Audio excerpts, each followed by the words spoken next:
ఎంత ఓటు పడింది అనేది ఇంతవరకు తెలియదు మనకి. ఇవాళకి రివీల్ చేయడానికి ఈసీ రెడీగా లేదు, చేయలేదు ఇంతవరకు. అడిగినా డేటా లేదంటారు.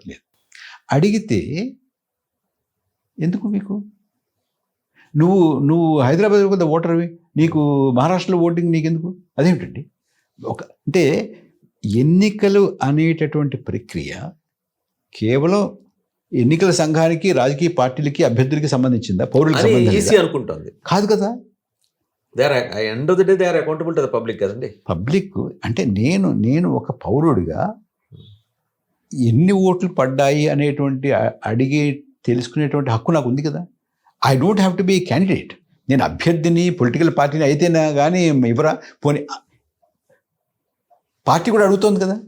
మీరన్న కాంటెక్స్ట్ కూడా వచ్చింది సార్. ఢిల్లీలో కాంగ్రెస్ క్యాండిడేట్ ఒక ఆయన ఎమ్మెల్యే క్యాండిడేట్ అడిగితే మీకు 2 చోట్ల ఎవరో అబ్జెక్షన్ పెట్టారు, ఆయనకి 2 చోట్ల ఓటు, మీకు 2 చోట్ల ఓటు హక్కు ఎందుకు ఉందని చెప్పి నోటీసులు పంపి ఇచ్చింది ఎవరు? ఎలక్షన్ కమిషనే. ఇచ్చిన వాళ్ళని అడగాల్సింది పోయి ఆఫీసర్స్ని, ఆయనకు నోటీసులు పంపించింది. సో ఇంత అవకతవకలు, దాటవేయడం, సమాచారం ఇవ్వకపోవడం, అన్నిటికన్నా ఆశ్చర్యం ఏంటంటే